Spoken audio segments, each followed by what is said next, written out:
Dari evaluasi pelaksanaan arus mudik dan juga arus balik, Bu Adita, apa sebetulnya perbaikan yang bisa dilakukan, Bu, atau dievaluasi untuk kedepannya agar bisa lebih baik lagi?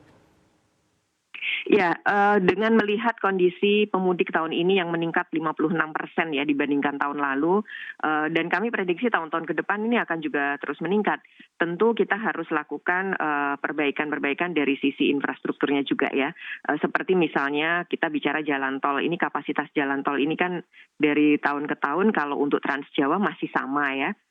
Ya tentu kita upayakan nantinya mungkin ada penambahan lajur gitu, sehingga ketika ada skema-skema kontraflow, ini juga akan bisa mengakomodir tidak hanya yang menuju ke timur, tapi juga masyarakat yang dari timur menuju ke barat gitu. Lalu yang kedua, ketika kita bicara penyeberangan sebagai titik krusial juga, memang harus dilakukan distribusi kepadatan itu di beberapa pelabuhan. Meskipun di Bakauheni dan Merak ini terminal atau dermaganya sudah bertambah, tetapi ternyata dengan peningkatan volume penumpang ini tidak mencukupi ya kalau kita lihat dari situasi mudik kemarin. Jadi rasanya memang perlu ada pembagian peran dari pelabuhan-pelabuhan yang ada di Lampung maupun yang ada di Banten. Dan ini sudah kita lakukan secara temporer kemarin, bisa saja nanti di tahun ke depan kita lakukan itu secara permanen. Jadi ini opsi-opsi yang memang kita lakukan evaluasi. Kalau untuk transportasi yang lain, udara, kereta api, dan laut, kami rasa sampai saat ini masih kondusif ya. Mungkin kalau untuk kereta api, mengingat animo masyarakat luar biasa, saya rasa mungkin memang perlu ada nantinya evaluasi terkait penambahan armada dan frekuensi dibandingkan Lebaran tahun ini gitu. Sementara untuk yang lain, saya rasa kita tinggal nanti lakukan beberapa perbaikan layanan saja gitu. Baik, Bu Adita. Selain persoalan mengenai penambahan lajur, begitu Bu, ini kan kita lihat juga ada kebijakan kontraflow. Bagaimana kontraflow ini sebetulnya cukup memberikan artinya perubahan atau dampak yang cukup signifikan terkait dengan kelancaran, Bu, di arus mudik ini?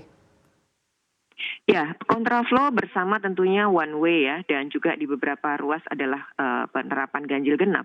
Ini kami evaluasi masih cukup efektif untuk setidaknya mengurangi jam kepadatan ya, dalam arti memang kepadatan kemacetan pasti akan tetap terjadi, tetapi seberapa lama itu bisa diurai ini sebenarnya bisa dipengaruhi oleh skema rekayasa yang kami terapkan.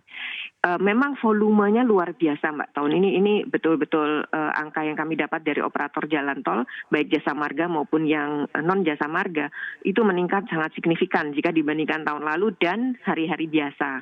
Nah, tentu skema ini akan kita terapkan dengan evaluasi lebih lanjut ya. Ada beberapa aspek yang kita harus tingkatkan, termasuk belajar dari pengalaman kecelakaan di kilometer 58 dan juga di Tol Batang adalah bagaimana kontraflow ini ditingkatkan aspek safety-nya ya. Dan ini juga setelah kejadian itu langsung polisi juga melakukan pembenahan, batas-batasnya juga itu lebih dirapatkan, signage atau pemberitahuan kepada para pengguna jalan juga itu lebih diperbanyak gitu ya. Dan peralihan dari non kontraflow ke kontraflow juga akhirnya kita buat lebih panjang waktunya untuk betul-betul mensterilkan jalan. Nah ini satu hal yang memang harus dilakukan dan tentunya tahun depan kita harus terus tingkatkan ya bagaimana agar kontraflow ini tetap bisa mengurai tetapi aspek safety-nya juga tetap kita bisa jaga. Termasuk juga pastinya harus ada sosialisasi dan edukasi terus-menerus ya kepada masyarakat. Bagaimana berkendara di lajur kontraflow.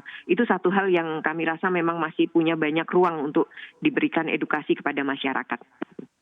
Baik, Bu Adita. Lalu Bu memantau dan juga melihat ya Bu, tiket pesawat yang cukup mahal, lalu juga kereta yang juga mahal juga, tapi nampaknya belum bisa menampung pemudik begitu ya Bu ya. Solusinya untuk kedepannya seperti apa Bu Adita? Ya, kalau untuk penerbangan memang isu utama adalah keterbatasan jumlah pesawat ya Mbak. Tahun ini angka armada pesawat ini masih belum seperti yang sebelum pandemi COVID. Sebelum pandemi COVID itu ada kira-kira 600-an pesawat ya dari seluruh maskapai. Tahun ini cuma ada 420.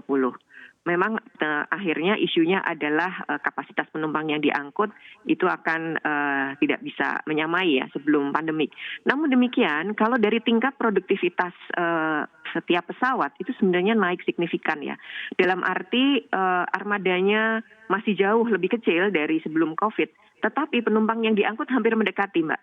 Jadi memang akhirnya harus ada strategi bagaimana mengoptimalkan produktivitas pesawat dengan menambah jam operasi, kemudian juga pembenahan rute-rute gitu ya. Dan ini kita lihat cukup efektif meskipun memang ada dampak terhadap tarif ya.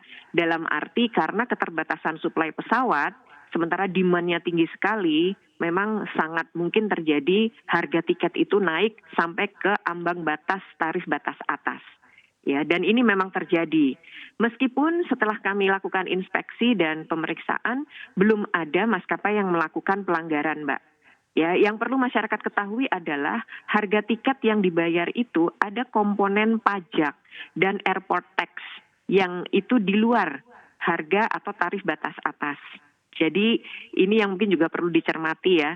Jadi memang ada komponen-komponen di luar harga tiket itu sendiri yang kemudian harus dibayar oleh masyarakat. Ya tentu kami akan terus melakukan evaluasi ya.